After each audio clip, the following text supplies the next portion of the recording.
تو اس طرح سے پاکستان کا امریکہ کے ساتھ ٹریڈ ڈیفیسٹ بھی کم ہوگا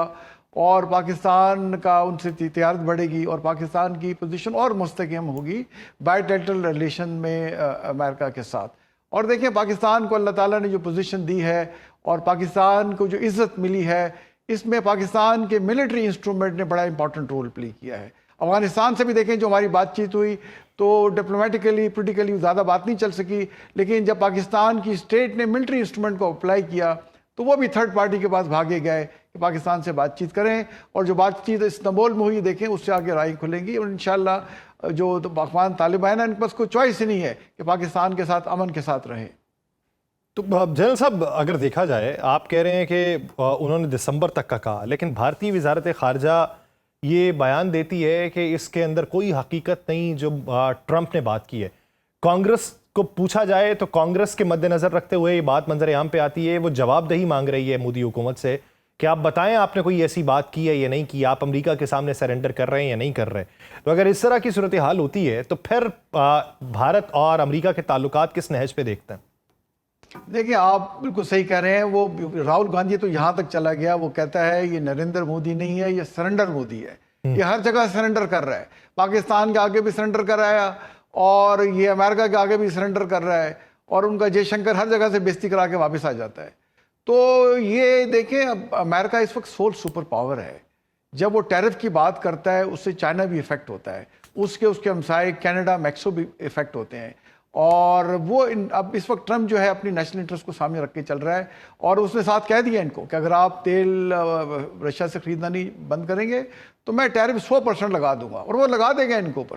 تو اس لیے دیکھیں بات چیت جو میڈیا میں کرنا اور ہوتا ہے اور ریالٹی ڈفرینٹ ہوتی ہے. تو میرا نہیں خیال کہ یہ انڈیا افورڈ کر سکے گا کہ امریکہ کا پریشر لے. دیکھیں ان کے ساتھ امریکہ کے ساتھ تجارت جو ہے وہ 135-40 بلین ڈالر کی ہے,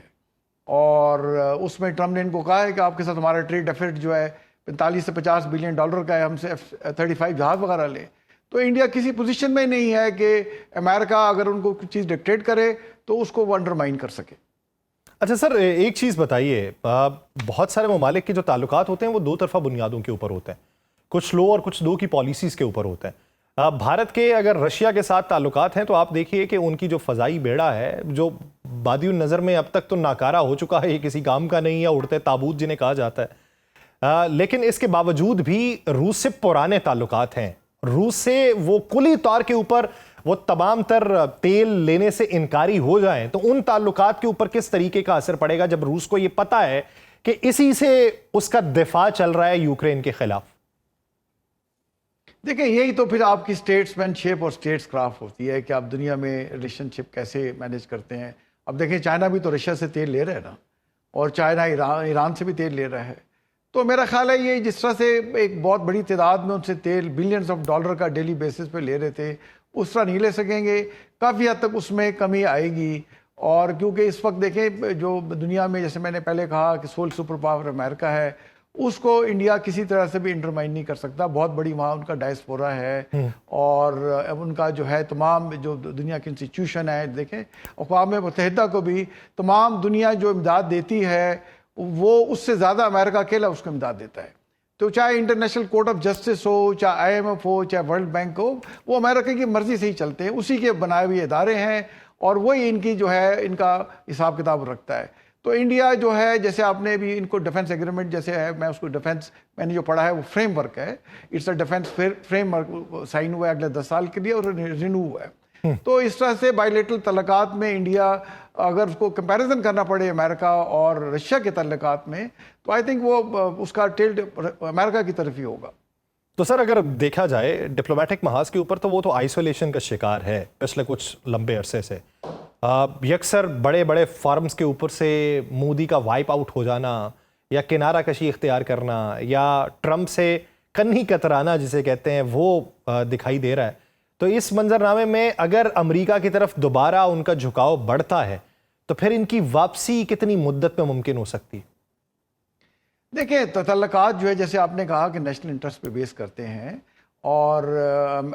امریکہ جو ایک حد سے زیادہ ان پہ پابندی میرے خیال میں نہیں لگائے گا.